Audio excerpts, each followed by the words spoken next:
Go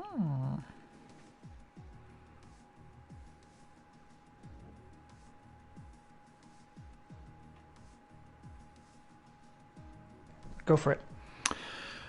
Hello, everybody, and welcome to F1 Failcast podcast. My name is Simon, and alongside me, as always, crawling through our 11th season of the drama is Mr. Definitely Zero. Ben, how you doing? Pip.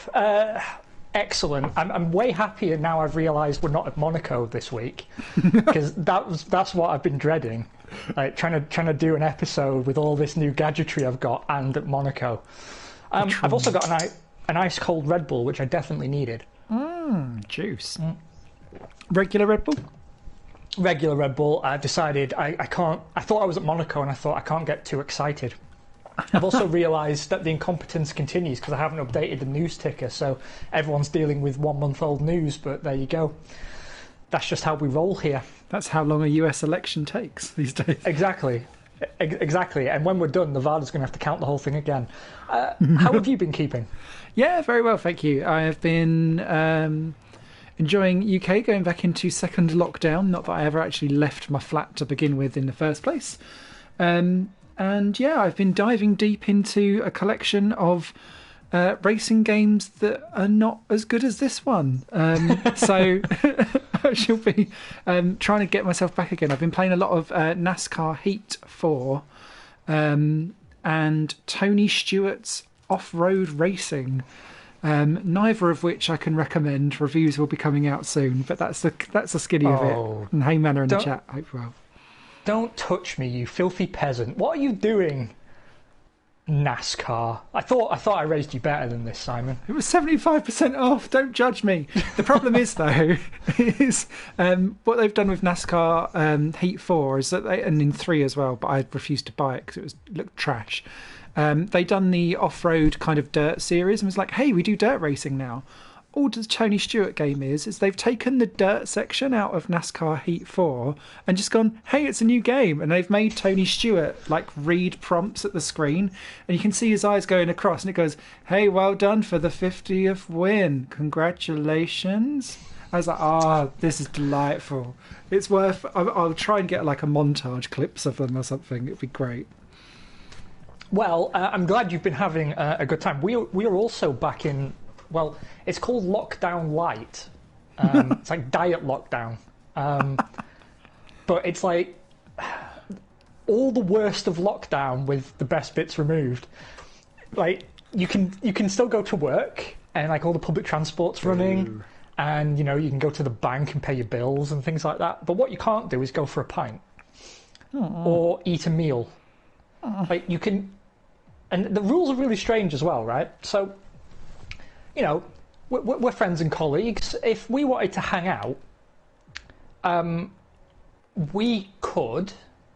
But if we wanted to hang out with a third person, we can't do that because that would be 3 households.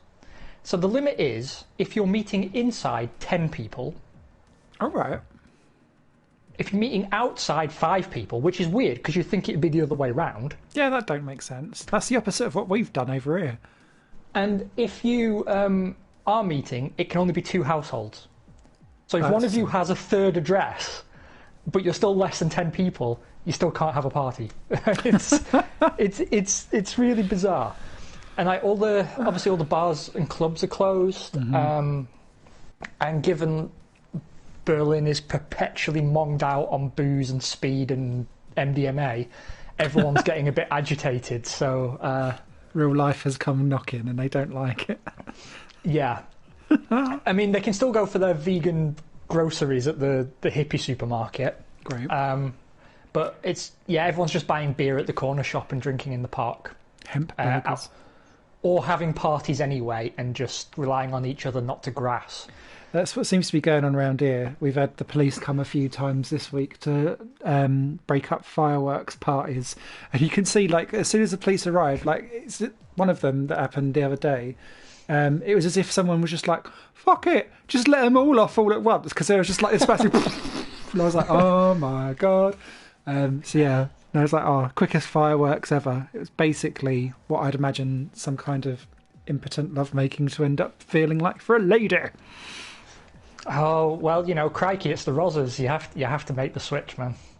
Better than the Brazzers. Yes. Shall we switch over to Game View and let us dive into this week's shenaniganery. Before I do, though, let me just make sure I've turned... See, my aim this week is... I mean, obviously I can't do anything about the constant supply of very noisy emergency vehicles outside the window. But what I can do is not be interrupted by my Google Assistant. So I wanted to make sure that I'd muted them. And I have, so I'm prepared. Professional this week. Do Google Assistant sound a little bit more harsher and authoritarian in Germany?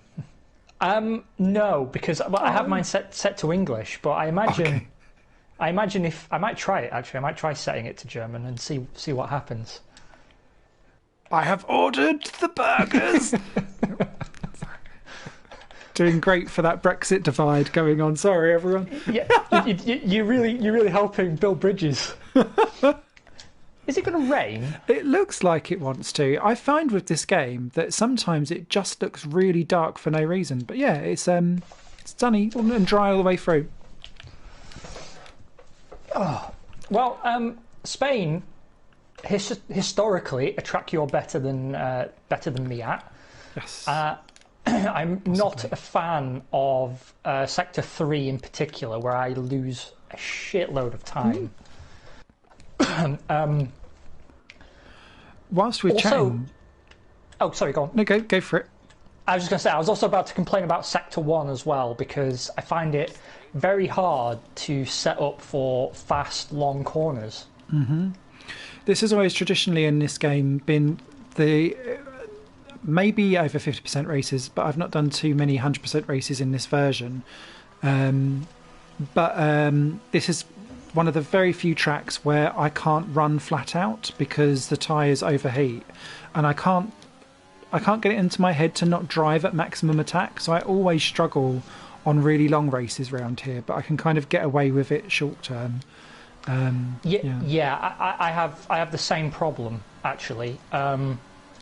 I've struggled with tyre overheating at quite a lot of races in my career mode, and it just seems unnatural. Once you find like a suitable difficulty level where you're tested by the AI, it seems unnatural and deviant almost. I'm going to let these cars past. It seems unnatural and deviant not to drive at your maximum potential. Mm-hmm. I hope they stay away from that as much as possible in future games. But what I was going to say was, and Manners brought it up in the chat, have you seen about the potential Codemasters £1 billion takeover from Take-Two? Yes, I saw that in the news this morning, and I don't like it. Me nor like I don't you. like change. I'm 34. The world moves too fast for me now. Like, it has to stop. It has to stop. Can't we just agree that now is fine? And or actually, the last few years were fine before COVID, and we just sort of agree that everything stays as it is, so I don't have to worry about becoming any more out of touch and uncool than I already am. And Codemasters games can sort of be made the way they're being made because I quite like them. Yes. And I haven't played a Take-Two game in ages. No, and I don't really... Take-Two don't really do that many racing games anymore either, so it kind of makes me a bit confused if they're just trying to bundle up their portfolio. But my worry with all of those types of takeovers are, and we see it time and time again, and I will scream MotorStorm and Wipeout as casualties of like Studio Liverpool being bought out by Sony and like never being allowed to do its own thing. I still miss Psygnosis. Yeah. Frustration. And all I can think of is whenever people do buyouts like that, it's always the first step in a closure or a restructure that then means that they aren't actually what we know them for. So I always see those types of things generally in a very negative light and don't want them to happen. Similarly, though, from a Codemasters point of view, they also need to be a bit more shipshape about what they are going to do about buying out other teams as well, because they bought slightly Mad Studios? They do the Project Cars series. Project Cars 3 doesn't even have the ability to go into the pits. It's a straight-up arcade game, and they shouldn't have called it Project Cars 3 because all of the online chats that they have are just full of trolls.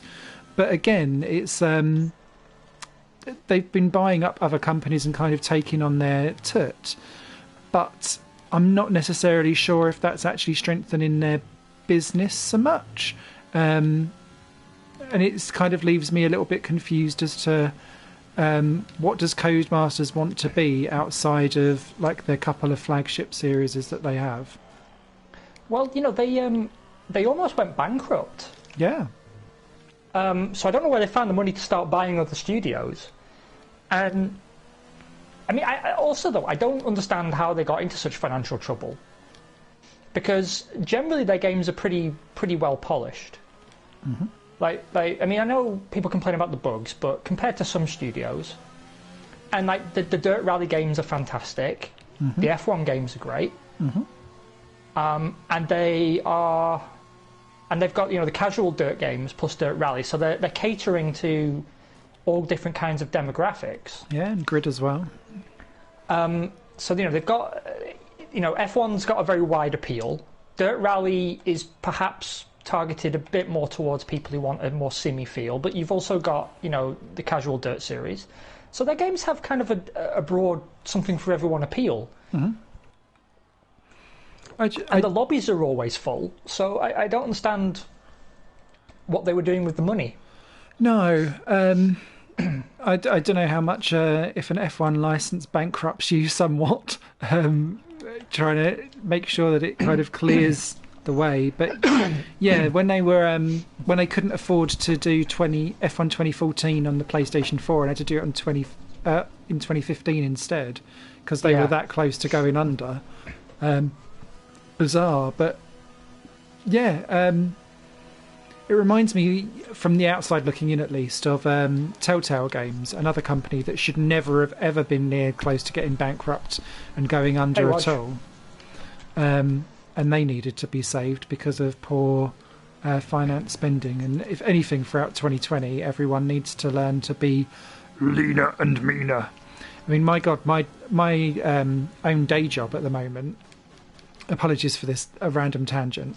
I'm very lucky to be having a day job and still working because I am a civil servant. But because we aren't able to work in our London offices and I'm having to work outside of it, they are basically saying, or they've put across a case to say no one can have London waiting. I'm like, well, that's not my fault. But yeah, they're going to look at slashing everyone's wages down, and we've all had to put in bids to. But the thing is that it's like for permanency because they're thinking that we aren't ever going to go back. So I was like, oh, thanks for organising a couple of grand pay cut for me out of nowhere. But there we go. But yeah, everyone should be looking at being meaner and leaner. And so I just don't think anyone should be looking at big buyouts of companies right now. No, and it does make me worry about the future of the series, because who knows what Take-Two will do to it. No.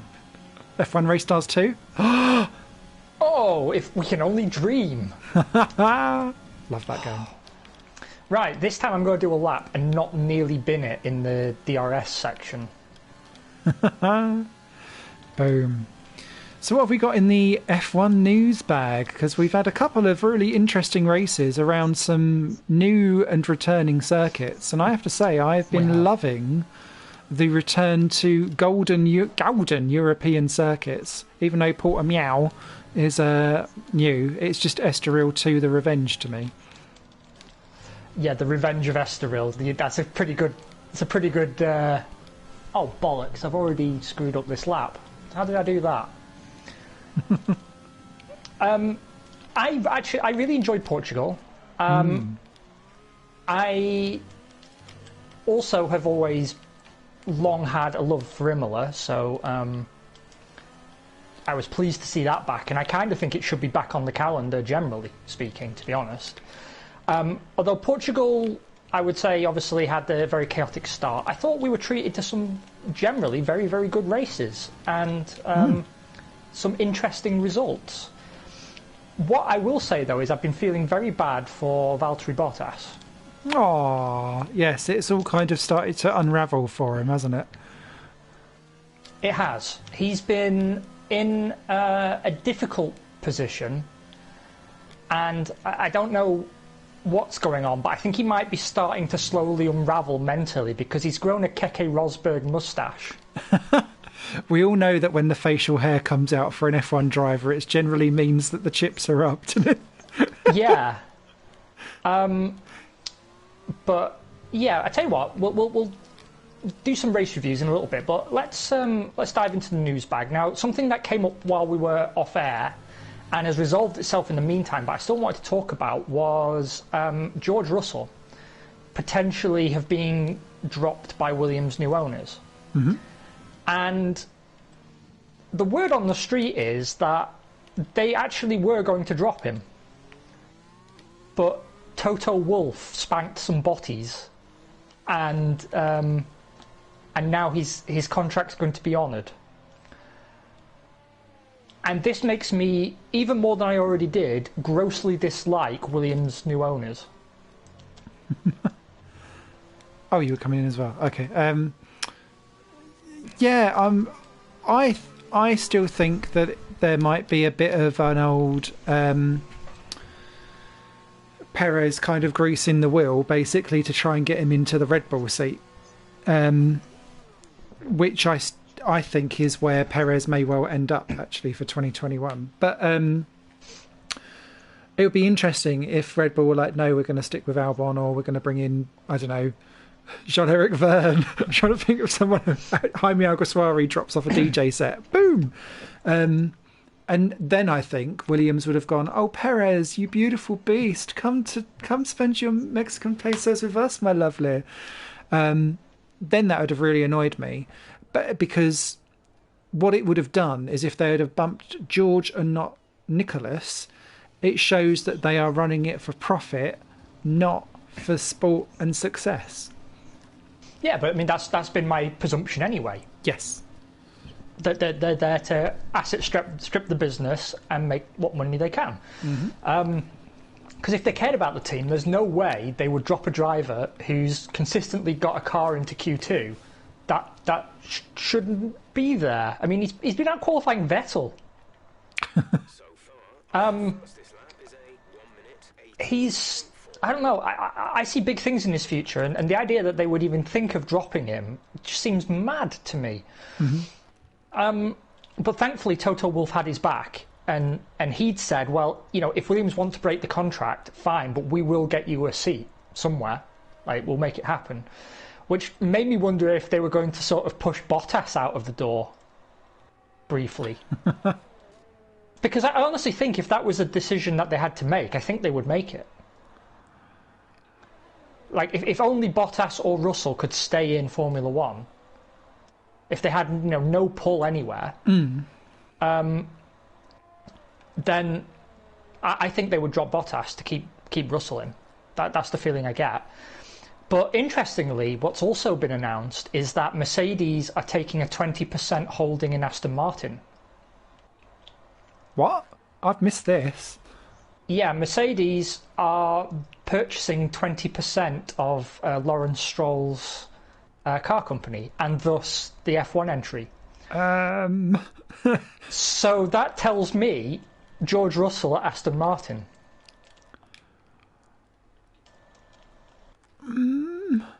But then where does Vettel, and is it, because I can't see Lance not being there whilst Daddy's I can there. Actually, I increasingly can, unless he has like a complete unravel of what he's been having in the last couple of races for longer, then maybe. Oh yeah, Daddy would have to put business first, wouldn't he? Yeah, I think it's getting to the point where Daddy does have to put business first, and given what Perez has been achieving, compared to Lance, and the fact that they're having to find more shareholders like Toto Wolff, like Mercedes, like well, actually, there's been a number of investors who've come in as part of like a Lawrence Stroll-led consortium. That it's not like it was last year where Big Daddy Stroll owned the show. He's now got fellow board members that he has to answer to.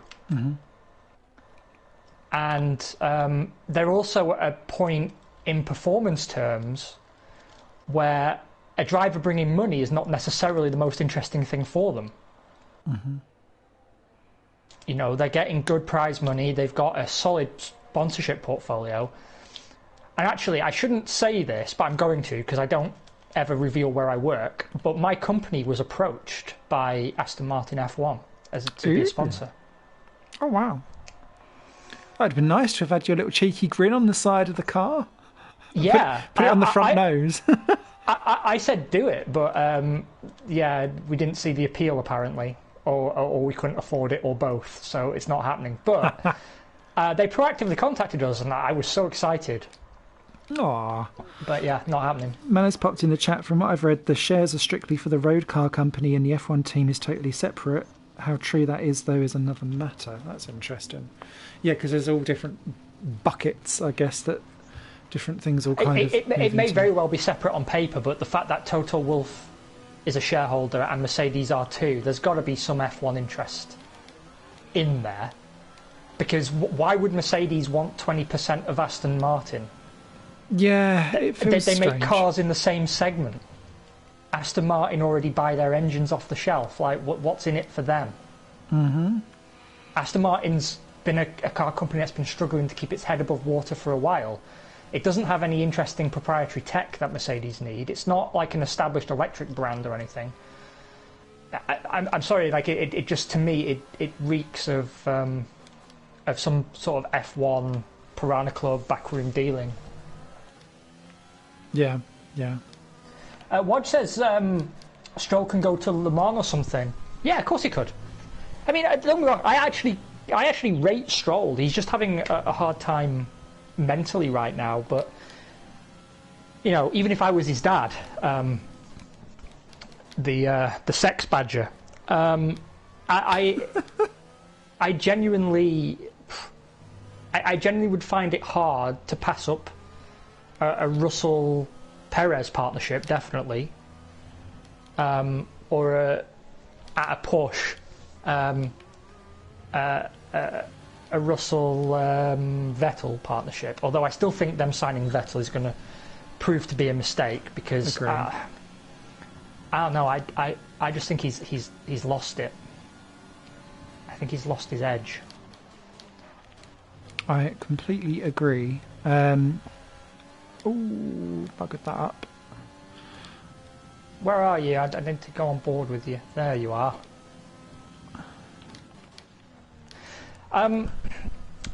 But yeah, either way, Toto Wolff came out to bat for George Russell, and Williams have backed down. I'm wondering if threats were made about engine gearbox supply pricing.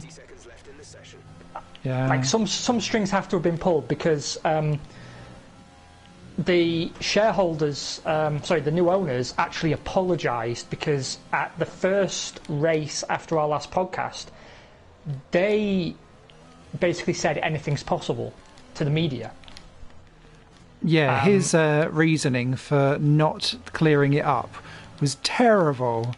And then when he was all like, "Oh, I didn't mean to be like that," it was, it was the worst version of "I buggered it up" possible. Bizarre.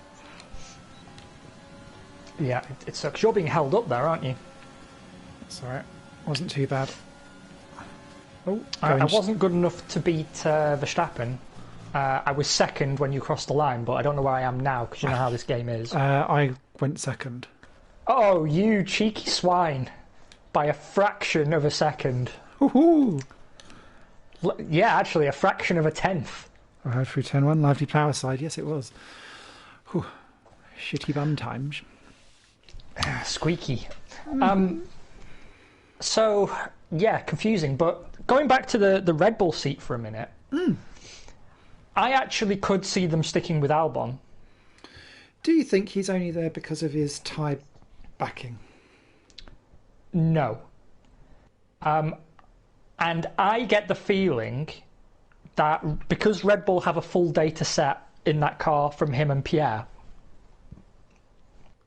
that they understand that the car's tailored for Max. Max is an exceptional once-in-a-generation driver. Mm-hmm. It's going to be hard to find a teammate who can match him.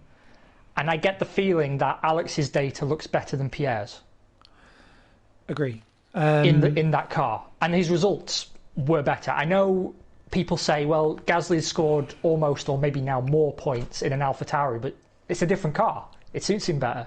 He got great results in Toro Rosso, but it doesn't mean he's not going to have the same problems at Red Bull that he had during his first stint there. So I knew he wasn't going to get promoted. But if it's not Albon, I actually get the feeling it will be Hülkenberg. Because of some things that Dr. Helmut Marko has been saying. Just little comments here and there. I don't know. I get a Hülkenberg feeling. Because I think they're looking for a solid number 2 who's not going to rock the boat and who doesn't have too many years left to run because they will want to move a Red Bull driver into that seat. And Perez won't play number 2. No.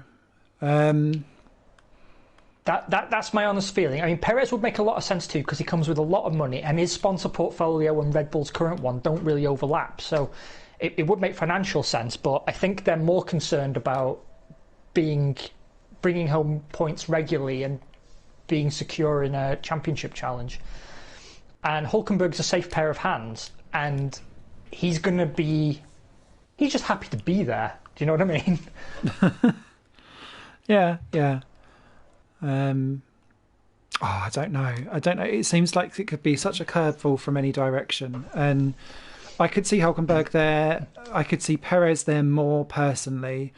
I could see Albon still staying on potentially, but I think he's now the outside choice. It seems so strange. I don't know. What I do think, though, is that not only does Gasly and Verstappen probably not have more of a polar opposite driving style, and that's why they're not being put back together again, but I also think that they're expecting, when the grid is much closer and things are much more even keel in 2022, that they will now have 2 teams capable of being at the top of the towards the front of the field, and that Verstappen will lead one team and Gasly will lead the other. And actually what they'll end up starting to do potentially is having those 2 as the spearheads and then sharing the number 2 seats across the other 2 places, because there is a potential there to have AlphaTauri not so defined as a number 2 team for Red Bull. If the rules play out and things are genuinely a bit more level-headed, that's a bit of a curveball, maybe. But some interesting comments here from Wodge. Actually, he thinks Alexander Albon would prefer to be in the AlphaTauri car, and you could well be right there, to be honest. Agree. Seems easier to drive, doesn't it? Yeah, there was a Dutch interview where they asked Max about the second driver, and he started talking about Hülkenberg without the interviewer asking about Hulk. So he's for sure on the list. And he says he would love to see Red Bull just pull an American IndyCar champion out of the hat. Part of me would too, to be honest. Joseph Newgarden. Yeah. Or Felix Rosenqvist. I know he's not a champion, but I rate him so highly. Yes. Or bring back the Merrickson. Yes, that'd be good. Rosenqvist would be a great one because of his versatility. He just picks up and drives in. He's a bit like Formula E driver who drove for Caterham for one race at Spa 2014. What's his name? Andre Lotterer. Thank you. I was sitting there thinking National Lottery. Those 2 are 2 in my head that just seem to pick up and drive any old fucking thing and manage to wrestle a result out. So I'd really like to. They'd be good random picks. What are you doing on strategy? I am going a bit cray-cray, so I'm going to go soft, medium, hard. Oh, that is cray-cray. Because of how I kill the tyres around here. What lap are you going to pit first off, do you think? 6. But I've Cool. got some room. I could go to 7. I'm going to go 5 then. Yeah, I might go to 7. And I can always pit on 6, because if you're coming in on 5. Yeah, because it wanted me to do 6, but I'll prefer to just get it out of the way. Because I can't handle these soft tyres. I can't handle the rain And now the question on my is- window. Yeah, okay. So I'm going soft, hard, soft. Oh, Yeah, it feels like a brave call. I don't know how well it's going to go. Let me check chat one more time. lady's choice. Right then, are you ready, sir? Yep, I'm ready for your soft, hard, soft. I honestly am terrified about what's going to happen now. Because again, we're racing each other. I was a bit slow to drop the clutch there. No Verstappen.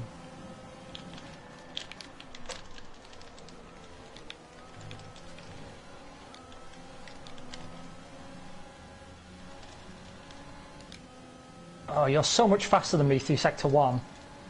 You must have a better setup. That's my theory. I do like my... It took me a while to get the setup right round here.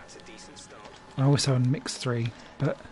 Because the problem I have is that either I can get enough straight line speed, but when I'm fast in the corners, there comes a point where the back of the car just gives out on me Yes. instead of holding the line. And like Toto, hold the line because love isn't always on time. And then if I'm good in the corners, then I get absolutely monstered everywhere else. So, and now I've got a Merc up my jacksie.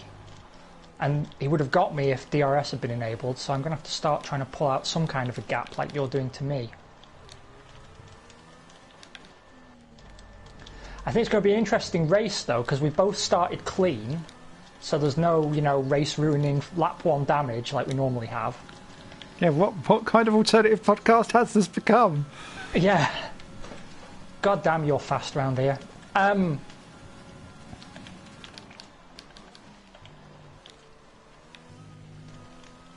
But I'll be fast for like 2 laps and then my tyres will be fucked. So that's why I'm trying to make the most of it now. But I think also because we're on different strategies, it's going to be some interesting exchanges for the lead. I've got to start going faster because Bottas is going to spin me round. I can feel it. You know when they're constantly, you've got the red arrows because they're right behind you. Yes. It means at some point he's just going to turn in and push me round and ruin my race. Finnish bastard with his stupid moustache. Have you seen the meme where you can attach your own moustache to him? No, but I'm definitely, that's the first thing I'm doing after the show's finished. They've taken a photo of him and then you've got like a selection of moustaches and everyone's just putting their own ones on. There's like Pone Bottas and like Handlebar Bottas. It's great. Porridge Bottas. I want to see him do a Hulk Hogan handlebar. That's what I want to see. Oh shit, that didn't work. That corner is horrible, and I don't know why they don't remove it. Why is that chicane there? It's the worst thing ever. It's a chicane there specifically to target me.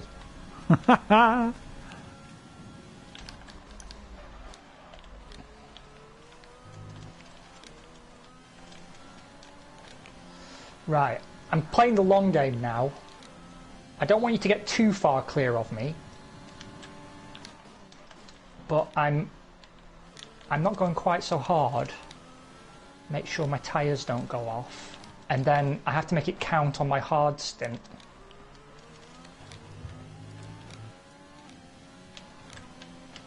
So I have to get Bottas out from my arsehole. Always a problem. Always a problem. With his headlamp and Caver's torch.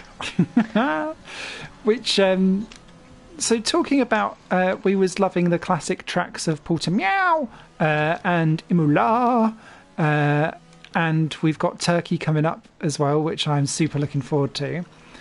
What do you make of the news that we are off to Saudi Arabia for 2020 whatever? Fucking hate it. I hate it. I genuinely do. I think the calendar was big enough already. Yes. It's big enough already. I love F1. I hate the off season, but I'll be goddamned if I think it's right that those guys are on the road even longer in a season.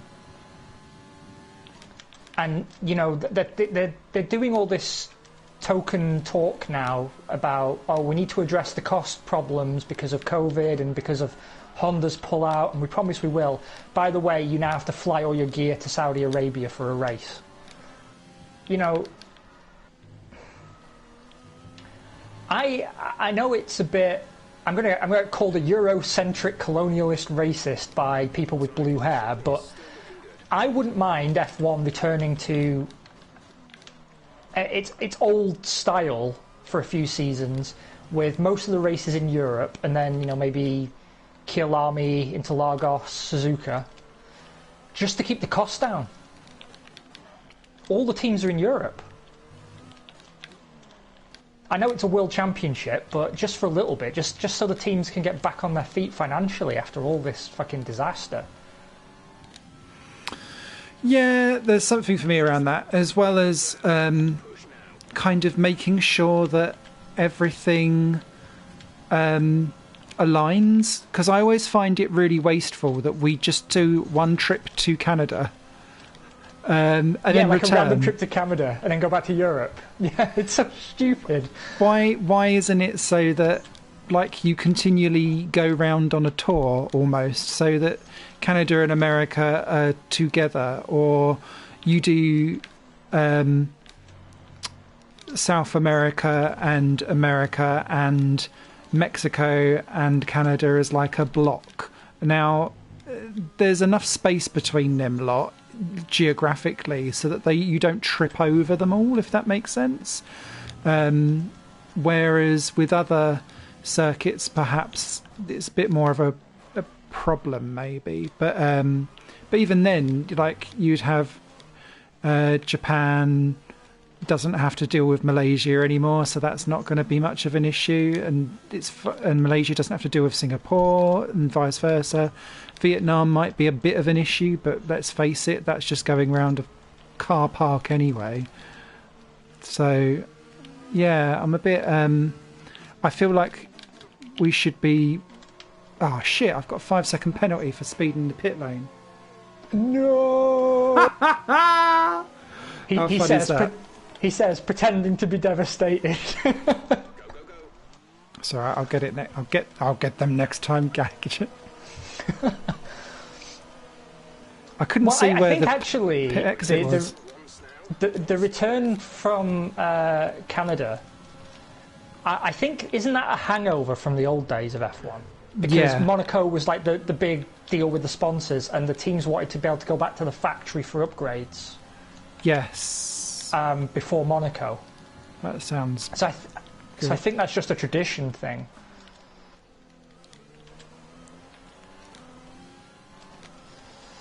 There is a Ben train forming. Bottas is definitely faster than me. I'm assuming it's Bottas. He always seems to be faster than Lewis in this game. Hey Herman, hope you're well. Circuits of the Past in the house. Go and check out that channel for plenty of I do like around. that channel actually. Hello. I like your work. Me trying to sound posh. But yeah, I don't want to go to Saudi. I don't want to go anywhere near it. I think there's also an ethical issue which people will pick up on, especially the likes of your Lewis Hamiltons, who will not want to go to somewhere where slavery is still a thing. Well, I don't know. He'll say he doesn't want to go there, but I think if the money's right, he will. I mean, He drives a Mercedes and wears Hugo Boss, and you know they designed the uniforms for the actual literal Nazis. So I guess we'll see. People often forget that, but that's genuinely true. The Nazi uniform was designed by Hugo Boss. I didn't know that. I mean, you can say what you want about the Nazis, but they wear snappy dresses. Christ. Heard it here first, peeps. Ooh, And suddenly Sony's moderators take us offline.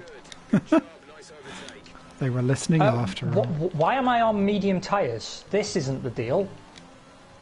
Uh-oh. This wasn't the deal at all, Jeff. Alright. I guess I'm going soft, medium, medium. After all. How stupid.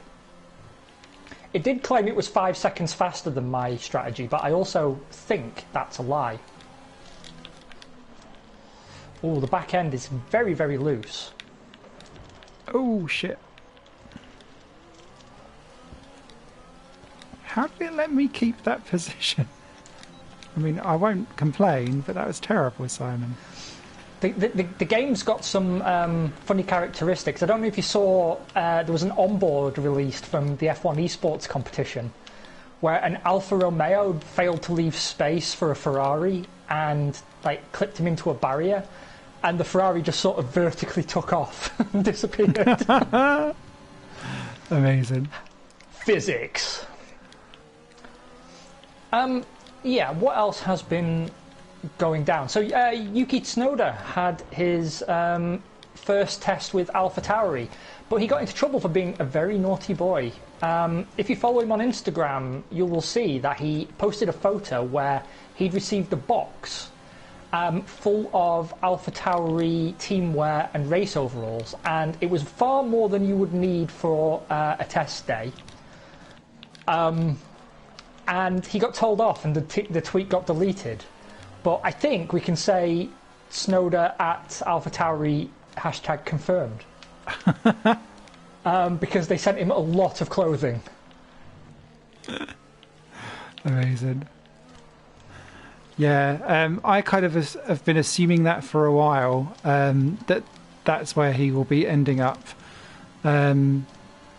Which is interesting because I don't actually think he's ready. No, he's not. I agree with you, he's not. Which means goodbye Daniel Kvyat, which we are not surprised at all, obviously. But yeah, Tsunoda very good, very much a rough diamond. Sato-esque, dare I say, or Katayama-esque for us veterans of the world. The problem, or the much more interesting problem that I think at the moment is going you on. Son of a bitch. Oh, I see you slow. Oh, is that not you? Well, that's my race ruined by a horse nudging me round. Thanks. No!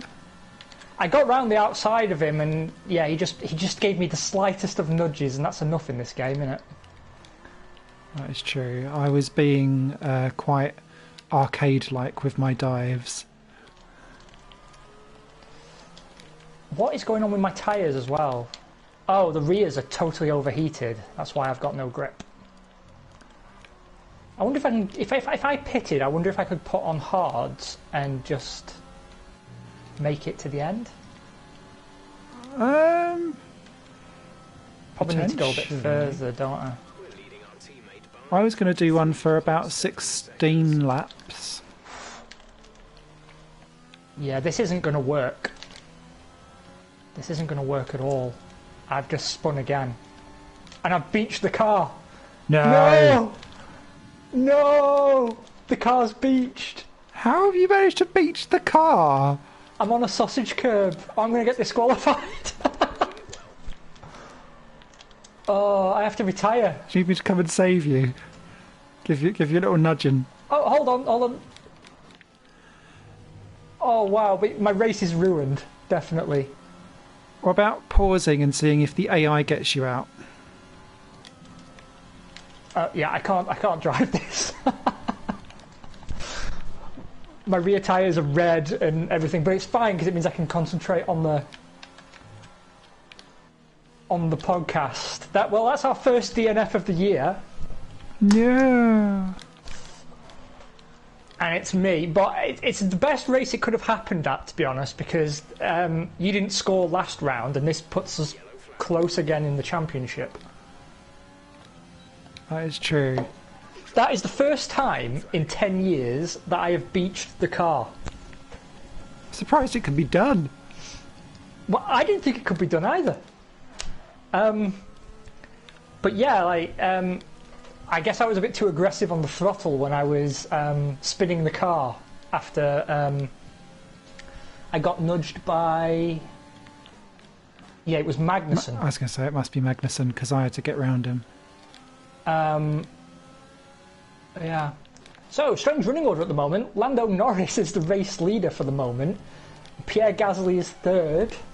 Lance Stroll running fourth, and Kvyat in fifth. Very odd. AlphaTauri dreams.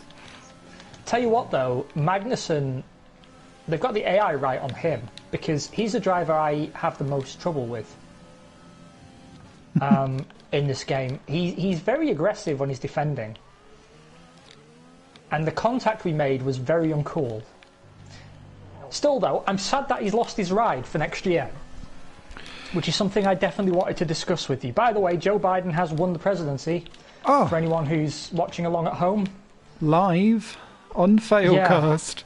Well, actually, no, it's 20 minutes after live. So, on this week's Too Late to Matter, Joe Biden is your new president if you live in America. Congrats. Have you... With the Haas stuff, I've not seen the F1 media try and milk two drivers who we kind of assumed might not be on the grid next year, not be on the grid for next year. Like, I don't remember another, like, double axing that has been so, like, milked for weeks on social media like this. No. But I think it's because, to be honest, I think a lot of people, myself included, expected them to retain Magnussen. Yeah. Because I know he's been a bit up and down in the last sort of 12 months, but generally he's very good. And it feels like it's a missed opportunity having him leave. Yes. And it also, two rookies at a team at the back of the grid, it's not good. But I'm wondering if we end up with Nikita Mazepin, Mick Schumacher arrangement. That's what because I was also surprised to see Alpha's lineup confirmed to be Kimi and Giovinazzi again. Yes, although I'm actually quite pleased for Giovinazzi because I think he's been doing a solid yet underrated job all season long, and Kimi has shown some real flashes actually of late, which has kind of made me go, no, stop beating more life out of that dog. But his first lap in Portimao was beautiful. And he's done some good stuff, and I was kind of like, oh, okay, you can be the Rubin and keep going, and that's fine. But yeah, Giovinazzi, I think, is doing very well there. The problem, I think, is if it's going to be Mick Schumacher, the only way how he can definitely say that he's got there on talent as well as name is by winning the F2 championship, which he's now got into a position to do. But if Ilott wins it instead, and they still stick Schumacher in, I think that puts that looks slightly awkward. So that's why they've kind of said, haven't they? They're not going to. Schwartzman? Yeah, see, Schwartzman has gone off the boil a little bit. Oh. He had a stunning start to the year, and then has had a couple of wonky races. Because oh God, I've done it again. In theory, it should have been Schwartzman and Zhou busy battling out front for that title, with Ilott curing some mistakes, coming in behind. But over the course of the season, Zhou's had a bit of a messy one. Ilott has had some messy time, and really he should have won the championship if he'd have just kept it. And Schwartzman seems to have kind of lost his head a little bit. And so it's Schumacher, who's not really been the fastest but has been by far the most consistent, that's then popped up at the top of the standings. So it just depends on what they go for and how the Abu Dhabi races all kind of go. It'd be really interesting. Yeah. I'm curious who they go with in the end. To be honest with you, I mean, I like Callum a lot. I think he's crash happy. He's fast, but he's too crash happy. He will grow Jean Palmer it. But I do wonder who came out to bat for Giovinazzi. Yeah, because that seemed to turn around very quickly, didn't it? It did, and it seemed to me like once they confirmed Kimi that he'd sort of made peace with the fact he was going. Because I can't see Ferrari batting for him, because there's no way they're going to put him in that Ferrari. No. The only thing I can think of is that they need an it's nice to have an Italian kind of kicking around a bit. Yeah, maybe that's it, but it seemed odd to me. But yeah, I'm wondering now what the situation will be at Haas, because the rumour is Nikita Mazepin's dad wanted to take over the whole team. And well, he isn't, and so Gunther Steiner basically said that he also, when he said it wasn't going to happen, he too was thinking that Gene was going to pull out of Formula One. And it turns out that the only reason he hasn't, really, is that the team's suddenly going to be worth 200 million because of the entry fee thing that's going on. So suddenly the team has some inherent value. So I think once that's in place, he will sell up. And that means, because Kevin Magnussen told the media that when he spoke to Gunter on the phone, he said that he wanted to keep Kevin, but for financial reasons, he has to let them both go. What that says to me is that they'll take the two highest value pay driver rookies that they can, and then Gene will peace out in 12 months' time. Yes. And the team will become Mazepin Grand Prix or Russian time or something. Yeah. Not quite sure what they would call it, but yeah, it would be... I agree, because you've also got the other kind of row going on of, we need an 11th and 12th team in Formula One at some point, but then that potentially decreases the value of having an F1 entry team, and then they're all kind of blocking it, which is of interest, or interesting rather. So yeah, it then becomes reminds me very much of how good old Formula Sim racing used to work when I was involved in it back in 2009, 2010 era. You'd have to pay every team's entry was £1,000 to own a team in that top league, or €1,000 it was back then.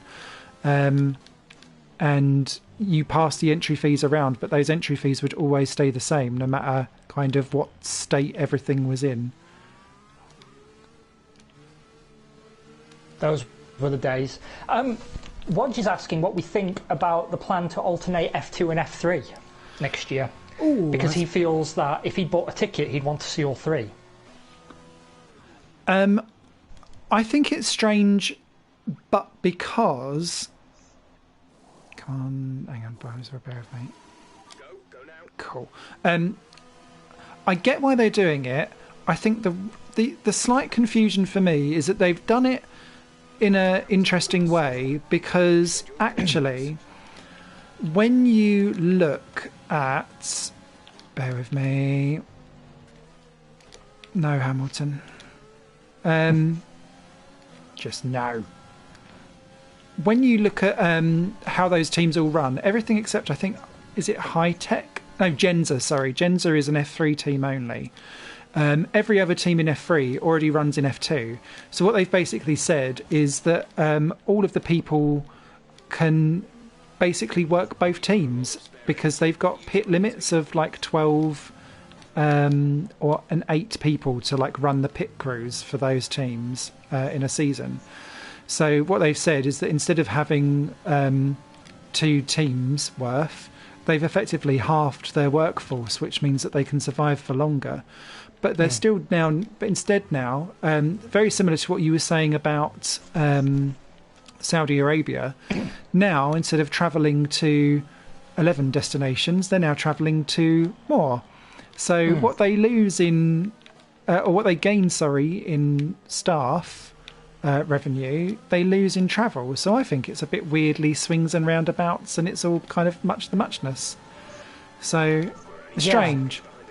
I also really am not sure about how the 3 race market will look, because the whole thing about F2 is you battle for 8th place to have reverse grid for race 2.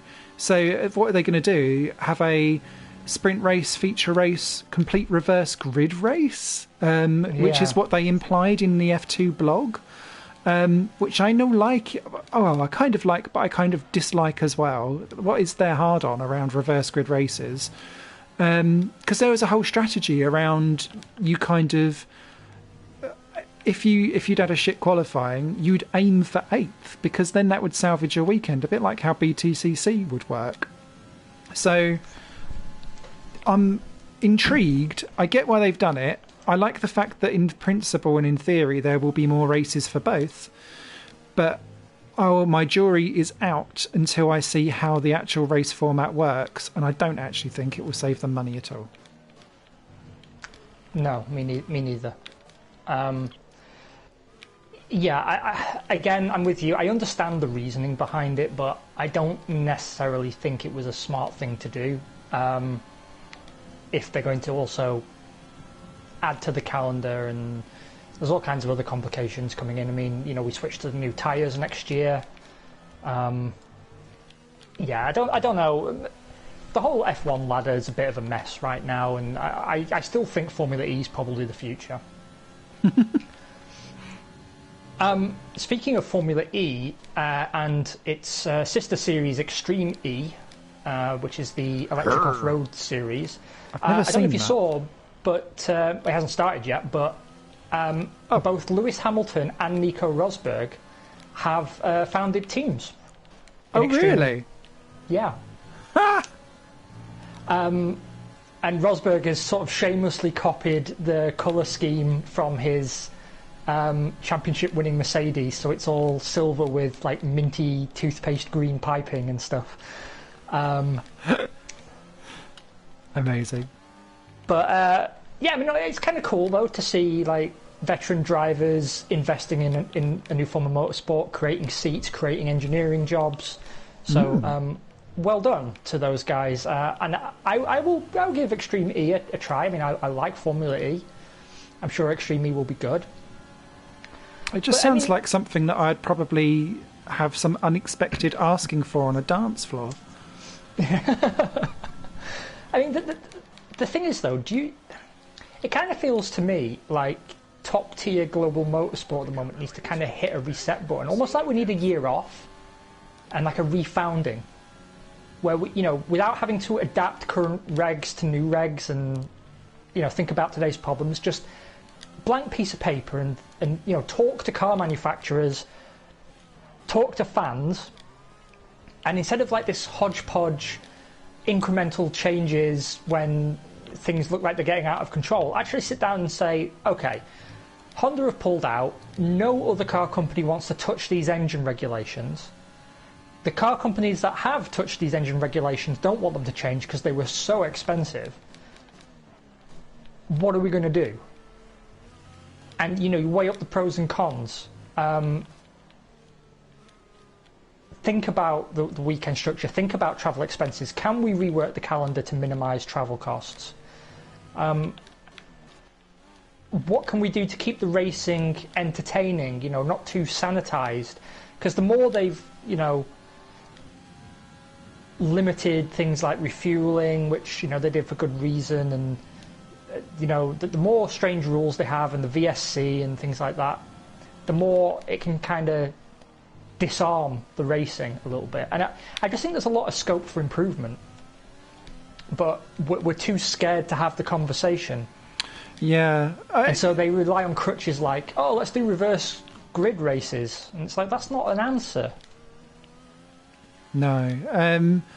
That reminds me, actually, you saying 2-day format. Did you see the really interesting results from the F1 Have Your Say stuff around the 2-day format? No, of course actually. The fucking safety car comes out. Amazing. Right on cue. It's Giovinazzi. He's crashed out. Does he want me to pit? Not pit, stay? They're all on different tyres as well. Shit. Oh well, that will save my tyres anyway. Right, the what was I going to say? Oh yeah, so the 2-day format has literally completely divided everyone. So half the 25% of people said that's great. 25% of people went, what the hell? The other 25% of people was like, depends on how the actual 2 days are laid out. And the other 25% didn't care. So it was really interesting that it was complete cut up of like different things across the board. So it's yet another change that would please no one. And I find it interesting that, yes, I understand limiting running, but how would a 2-day format actually work when you've got F2 doing and F3 doing 3 races a weekend? Yeah. Where do they practice? Because then it does practice race, quali race, maybe, and then race followed by, I don't know. But it kind of feels like they're also then limiting the amount of time and opportunity that fans actually get to see the cars out there. And I think anything that does that is a bad thing. And I mean, it also, paid your ticket price. I mean, I don't think they're going to make tickets cheaper, are they, to compensate for all this? No, and for some people, actually getting there for the Friday practice is all that they can afford. Silverstone works like that. People would come just for the Friday practice and have a wander around because Saturday and Sunday were like a couple of £100. So I just find it interesting. And then, like venues, they'll have 1 day less of ticket sales. So how do they then sustain themselves? It's a really interesting. I get why they want to have less practice so that they can do more unpredictability, but it's not that. Again, as you were saying earlier, it's like here's my wounds. Oh, by the way, I'm just going to rub some bread poultice on it and hope that will fix it. I've still got a wound. What just pointed out as well that DTM is going all electric. Have you seen the electric DTM car? Oh no, I haven't. I have. It looks fantastic. I'm surprised. I'm just grateful DTM still exists. I thought that was on death throes. Well, it was for a bit, but then it was saved by Gerhard Berger, of all people. Hey. You can always trust Berger, can't you? Says McDonald's. Do you know, I'm still nostalgic for his retirement season in '97 because I thought he did a hell of a job. Mm-hmm. That's how you go out, isn't it? That's how you go out on a high. That's when he eases off so that he doesn't have to go on the podium for his last race because he can't be bothered. Yes. He's done plenty of good stuff since he's retired with BMW, with Williams. He was with Toro Rosso, remember? He was a founding shareholder in Toro Rosso. He owned half the team initially. Crazy what he's been up to since. Oh, good. I'm glad DTM is back and in the mix again because I was funny enough. I was accidentally watching some old DTM review videos from the mid '90s because I was trying to find out about the Avis circuit, which is where they just basically done a race on a motorway with some chicane hairpins at the end. And it was like spot the old F1 driver, Gabriele Tarquini, looking about 80 years old, still winning races. Oh yeah, he went on forever, didn't he? I keep He's still forgetting going. He was in F1 for a bit as well. Still going. He's about 60 now, and he's still out there doing touring cars and winning. I thought he should have been in F1 longer than he was, but yes, he was. Also, can I just interject because you've reminded me of something out of nowhere.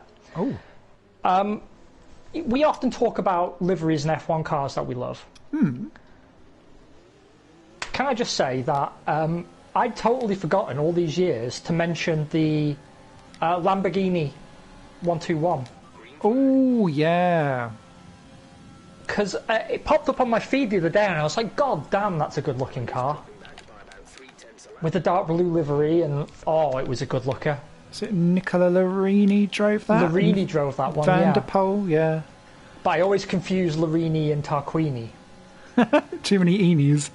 Yeah, that's the problem. Italy needs to come up with a better naming system. It's far too confusing. That is another driver that deserved more attention as well. Yes. Yes, those early 1990, 1991, so many good liveries in that era. And good looking chassis as well, though. Yeah, just underfunded. It was shit, though, wasn't it, if I remember? Yeah, terrible, underfunded. As all the best cars were, ultimately. Yes. Also, while we're off air, you mentioned something to me which whet my appetite, which I'm going to refer to in a minute because I'm going to let you build up your lead. And I'm going to derail my derailment straight away by saying Paul Stoddart popped up in the news talking about bringing a Stoddart-owned team back to Formula One. Yes. He thinks it's viable. I don't know where he's going to pull 200 million out of his arse, but the idea is exciting to me. But I mean, the problem is with him, I really liked him when he was team principal at Minardi because I thought he cut through the bullshit and what he said was true. You're fucking crazy. Yeah. Oh, that's a terrible impression, but yeah. It was quite good, actually. But no, I mean, I know he ruffled the feathers of, people like Ron Dennis and John Tott and everything, but he spoke the truth. Mm-hmm. He called bullshit at the Indianapolis Grand Prix. He called bullshit about the prize money. He called bullshit about the Prost entry.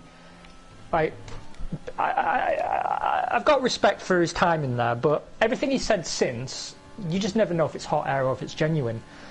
But he still has the rights to the Minardi name in some territories. Yes, he does. And he also bought the assets of Tyrrell. What a powerhouse. Here comes, I don't know, Louis Delatraz in the Tyrrell Minardi. Yeah. He also bought the assets of Arrows as well, as I recall. Trifecta. Yes, he did. Yeah, because the Arrows became the first version of the three-seater. Mm-hmm. But I'd love him to come back and revive one of those names. And I think, honestly, for heritage sake, it would have to be Tyrrell as much as I want it to be Minardi. But could you imagine a dark blue Tyrrell back on the grid? Wouldn't that be fantastic? Yes. Yes. And it'd be a good team for Renault to supply. Yeah, I don't think Tyrrell and Renault worked together, did they? Well, no. They worked with a lot of French suppliers like Elf, yes, and Matra. Yes. Yeah, in the 70s, yeah. So there's always been kind of a French connection. But yeah, I'd like to see Paul Stoddart back. I think it's a voice we could use. Him and Gunther Steiner would really clean house in the press conferences. It'd be so good. It'd be worthwhile tuning in just for those, to be honest. And Drive to Survive with them two together. Christ. Yeah. So good. That would be juicy. So good. There's an old F1 ITV interview where Louise Goodman goes to visit Paul Stoddart. And Paul Stoddart is driving round the Minardi warehouses or wherever he does all of his work, wherever it was. And he's in like a mobility scooter, and it's really confusing. And he's chain smoking his way through the entire interview. And Louise Goodman is just like, oh, ha, ha, ha, ha, Paul, oh, ha, ha, ha. You know how she is, like yummy mummy, about to just ensnare yet another human into her vagina. And then I wouldn't like to be trapped in an elevator with her, put it that way. What kind of cologne is that? It's sweat through fear, Louise. Yeah. She's like an aggressive, sexy auntie. Those BTC2 boys don't know what's coming. BDSM. No. But yeah, so she's all like, "Oh, Paul, you're just so funny," and then he's like doing donuts in a mobility scooter with a fag out his mouth. It's really bizarre.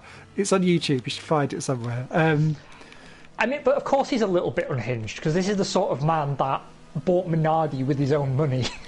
Yes. which he said in the book Piranha Club. His accountants told him was stupid and not to do it. And they were right, because it bankrupted his airline. And he abused his personal airline to fly parts to Australia. Like, oh, damn. so yeah, he has to be a little bit unhinged. But you need people like that to take the chance to be in F1. Yeah, because otherwise, if anyone was in their right mind, they wouldn't be doing F1 at all, would they? So, No. yeah, no, it makes sense. But yeah, something that you messaged me about, now you've got your lead back, and Lando Norris is back in second inexplicably. He didn't pit. He's trying to do a one-stop. Oh, yes. Andrea Moda, you mentioned that there is a documentary in the works. Yes. So I am in the Andrea Moda Facebook group, that niche collection. But it came through there as well as the Did Not Pre-Qualify group that's on there as well, which is where I spend probably most of my Facebook time, is in that group. And F1 tests. Because then I'm like, wow, I'd never even heard of that driver, and yet they drove a Toyota once. So the Sassetti, the guy that ran Andrea Moda, was putting a call out for mechanics, basically, that worked for Andrea Moda, because they're doing filming sessions, and he's trying to get in touch with people to try and pull them all together so that they can be interviewed for the documentary when it all pops out. So that will be my golden dream, especially if they bring in a little bit of Roberto Moreno and Perry McCarthy. The thing is, don't you think the documentary will end up being like a series of phone calls where everyone hangs up on him or says, "You still owe me money, you prick"? Yes. Like, why, after we treated everybody so badly, why would they agree to help him make a film? And like, he's so temperamental. It's not going to be an honest documentary, is it? You know, whenever they're mentioning, you know, the time the cars got impounded and he was nearly arrested in Belgium for fraud, it'll be like behind the camera, cutting his throat, you know. Shut up. So I don't know if it could be well made without an independent director. I'm surprised there isn't a Minardi film.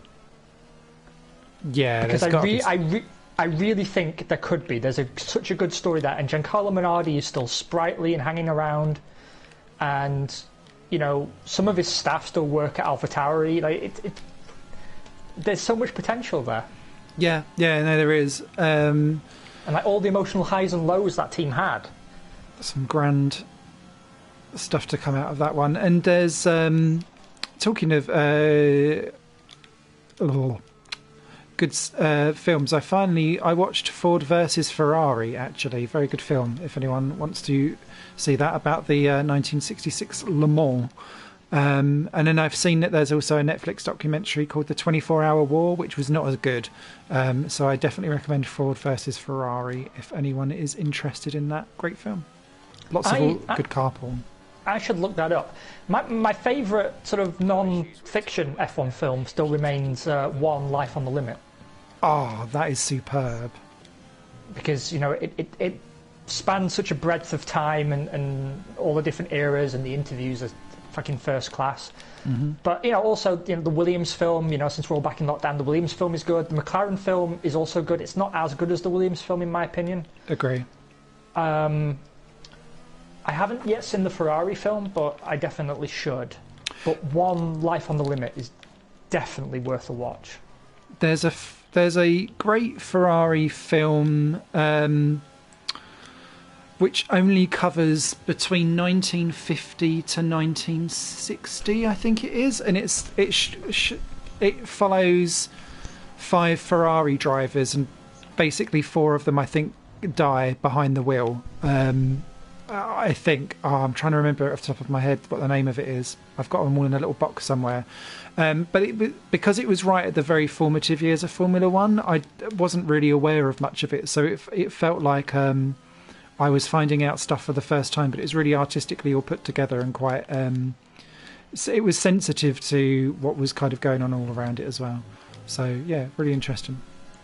Yeah, I mean, I'm not a guy who actually gets that emotional at films and things. You know, to me, it's always kind of in the abstract. Mm-hmm. But some of the interviews in One or the McLaren movie actually really are moving. And you can see how fresh the wounds still are for some people, even over events that happened 30, 40, 50 years ago. Mm-hmm.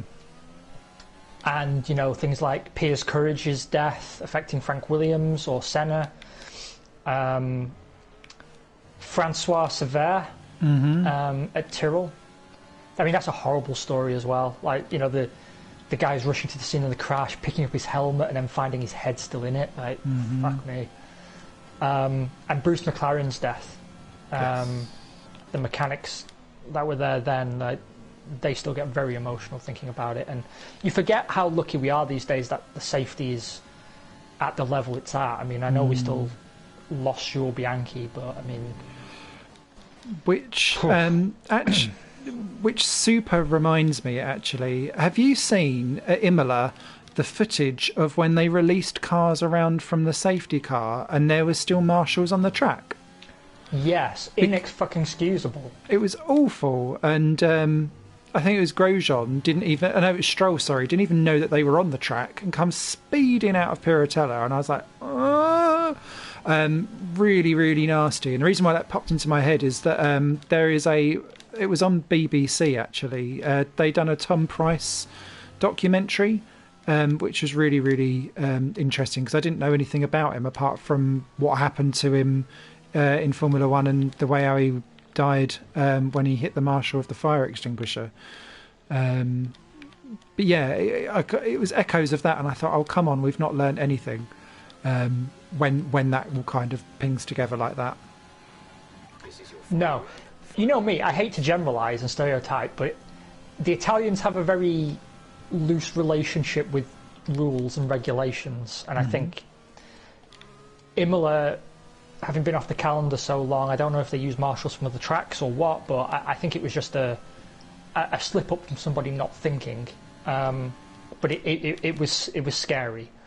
But then, you know, when I go back and look at like races even in the 90s, I remember a race at Monaco with I think it was a Ligier or a Prost that had spun 180 on the uphill section in Sector 1. And the marshals are out on the track, like trying to push this car, while the racetrack is active. They didn't even safety car it. There was just a yellow flag. And I was thinking, like, you'd never get away with that today. No. But it was just sort of normal then. And then, of course, you have Murray Walker with his legendary racist commentary.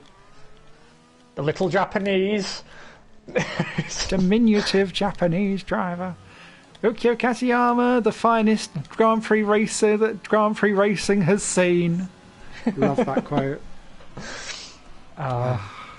Well done, sir. Thank you. Well thank done. You. You were on fire start to finish, yet you didn't get driver of the day. No, to be fair, Norris on the podium, stunning. On a one-stopper as well, didn't come in. Oh, goddamn. Noish. Oh. And that should close you up to me again, which will be within 1 point of each other. Ooh, juice. Again, because we were the race before last, and then I won and you didn't score. And this time I didn't score and you won. So if my maths is correct... Swings and roundabouts. Then we should be right. I can't believe I beached my car. I still feel like such a dick for that. Oh, dear. You got pipped for fastest lap, though. That might make a difference, actually, because I think I got fastest lap, which is an extra point. Ah, dang it. Never mind.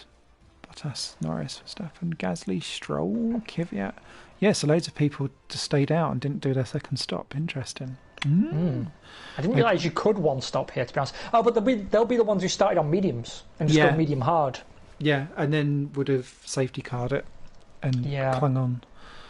No bad. Well, wowzers, trousers. Superb. Let me go back into chat view for a minute. Well, I have to say, I would have been on the podium if I'd finished, but yeah, it just wasn't my day. The nudge with Magnussen, it was avoidable, but it definitely wasn't my fault. Usually they're like at least half or 95% my fault when those accidents happen. But I was already past him. I was past him on the outside, and he drifted out and spun me around. But to be honest, if I had got past him, I would have been stuck behind the Alfa Romeo in front of him. So it probably wasn't going to be the smoothest transition ever. Nevertheless, congratulations, sir. Thank you. You have done the team proud in my absence. It's also because I'm not sat on an onion this week, and I think that may have affected my performance. If you are not being anally close to some kind of vegetable of a root variety, I think you're in trouble. Yeah. Bottas leads the championship. Bizarrely, this is how wonderful this is. Bottas leads from me. There is 1 point between us still. Then Hamilton, Verstappen, Leclerc, Vettel, Norris, Gasly, and Albon. What a selection! Amazing. Amazing. And we are 19 points behind Mercedes in the Drivers' Championship, Constructors' Championship. If only I'd finished, we could have taken the lead. Monaco will be a shit show. Then after that, we'll be all right for a while. Yeah, I hope so. Anyway, mate, what's going on for you this week? Where can we find you? What are you doing? Oh, actually, quite juicy stuff going on this week. So, firstly, Stripper. I just wanted to... Yes, always. Firstly, I just want to allude to the fact that I made an announcement last week on my YouTube channel, but purposely kept it very vague. I am in the middle of making a interactive YouTube experience where I come you play as someone who is about to join potentially a young drivers program, and I play as their representative who has come round to interview you. And I've been busy writing the script and tracking it all out, and you make choices through your YouTube videos, and we will play an interview together, and there's going to be lots of good in Formula One jokes throughout. So I'm in the middle of making that at the moment, due for launch in January, assuming the Red Driver development program doesn't shut down by then.